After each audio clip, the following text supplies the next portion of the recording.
Radhika ji balcony में बैठे बैठे यूं ही कुछ सोचने लग जाती थी। उनका हर दिन तो ऐसे ही बीतता था।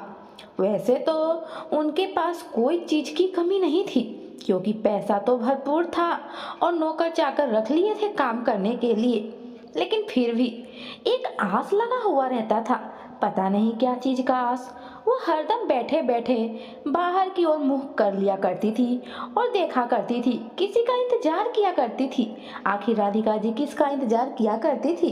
तो दोस्तों, मेरे चैनल पर नए हैं तो प्लीज सब्सक्राइब कर दीजिए और आगे की स्टोरी सुनने से पहले एक लाइक भी जरूर कर दीजिएगा। तो चलिए स्टार्ट करते हैं। राधिका जी की उम्र अब लगभग 75 साल हो चुकी है। उनके पति का देहांत शादी के 8 वर्ष के बाद ही हो चुका था। उनकी सिर्फ उस समय एक बेटी ही थी, जिसकी भी वह शादी बहुत ही धूमधाम से बहुत ही अच्छे घर में कर दी है। लेकिन फिर भी पता नहीं क्यों वो एक आस लगाए बैठी रहती है। उन्हें अपनी बेटी सुमित्रा का बचपना याद आ जाता है कि किस प्रकार से मैंने उसे गोद में लेकर पाल पोस कर बड़ा किया, किस प्रकार से मेरी हंसी खुशी जिंदगी चल रही थी। और अचानक ही मेरे पति का एक्सीडेंट हो जाता है, उनका देहांत हो जाता है। फिर भी मेरी गोद भरी हुई थी, इसलिए मुझे अकेलापन का महसूस नहीं हुआ। और मेरी बिटिया रानी जैसे जैसे बड़ी होती गई, वैसे वैसे मेरा जीवन भी पूरा होता गया। लेकिन अब तो मुझे जीने का भी मन नहीं कर रहा है, क्योंकि अब तो अकेलापन मुझे काटने को दौड़ रहा है। अकेलेपन आखिर कब तक मैं बिताऊंगा? भगवान मुझे अपने पास भी नहीं बुला लेते हैं। और पता नहीं मेरी बेटी भी मेरे से मिलने नहीं आती है। इतनी दूर जो मैं शादी कर चुकी हूँ, मेरी बेटी दामाद भी देश में रहते हैं, मैं अकेले ही इंडिया में रहती हूँ। लेकिन फिर भी आस तो बनाए रखा है कि एक ना एक दिन मेरी बेटी जरूर आएगी मुझसे मिलने। ऐसे तो फोन पर बातें हो जाया करता है, लेकिन फिर भी मैं संतुष्ट नहीं हूँ। पता नहीं मेरी बेटी वहां पर खुश होगी भी कि नहीं।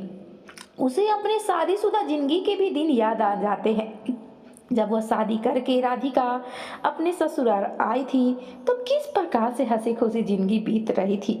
और मोहन जी भी राधिका का बहुत ध्यान रखते थे, घुमाने फिराने ले जाया करते थे। और उसी बीच उनकी एक बेटी आ चुकी थी गोद में। लेकिन अब राधिका का जीवन वीरान हो चुका था।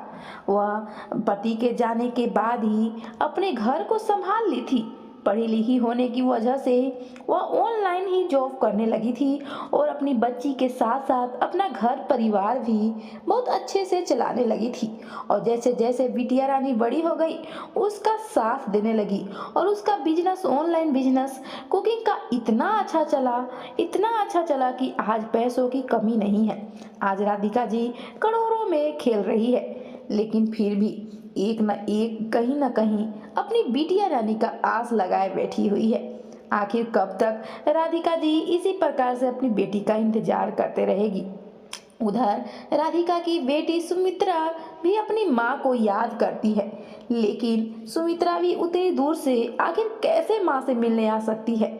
ऐसे तो साल में एक बार आ जाया करती है। लेकिन अब राधिका जी का जीवन अकेले व्यतीत नहीं हो पा रहा है, इसलिए तो वो सुमित्रा को याद कर रही है कि मेरी बेटी आए। और एक दिन सचमुच उसकी बेटी आ भी गई।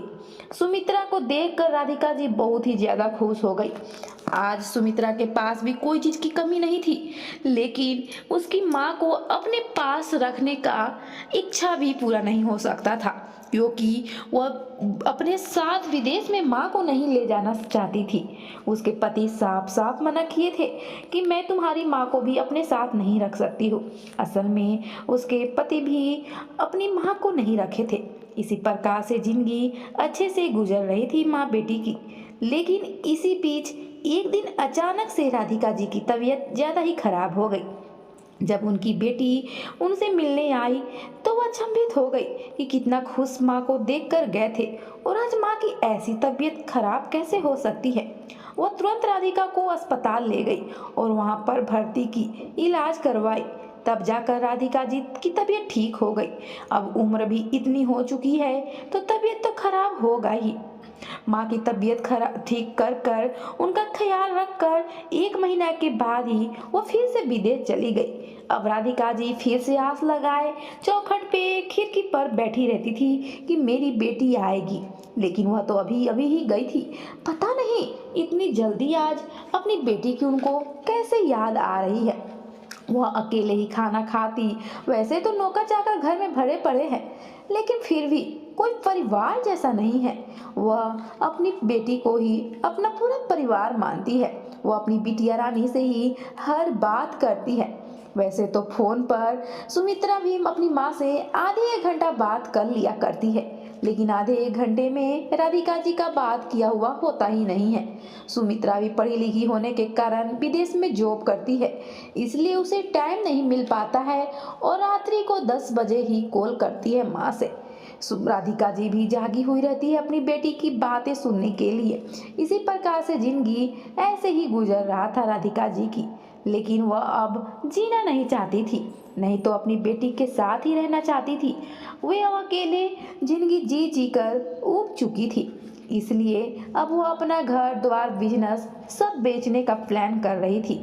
आखिर किस प्रकार से भगवान उसको वैसा दुख आखिर क्यों दिए, इसीलिए वो अपना सारा घर द्वार बेचकर वृद्धाश्रम जाना चाह रही थी। एक दिन उसकी ज़्यादा फिर से तबीयत खराब हो गई। उसी समय उन्हें सब आसपास के लोग फिर से अस्पताल में भर्ती करा दिए। जितना भी धन दौलत था वह सब अब बेचने के प्लान कर चुकी थी, बात कर चुकी थी, लेकिन तबीयत खराब होने की वजह से वह सब अब काम पीछे पड़ गया था। कुछ दिन तबीयत खराब रहने के बाद उसके बेटी सुमित्रा के पास गांव वाले सब फोन कर देते हैं। सुमित्रा अपनी माँ की हालत का ख्याल रखते हुए और ऐसी खबर सुनते हुए वो बहुत ही ज़्यादा घबरा जाती है, क्योंकि उसके पास भी तो माँ के सिवा इस दुनिया में और कोई कौन है। वह अपनी बचपना याद करने लगती है कि पिताजी के चले जाने के बाद किस प्रकार से माँ मेरी ख्याल रख रही थी, और मैं हूँ अपनी माँ को इस उम्र में भी अकेले कैसे छोड़ सकती हूँ।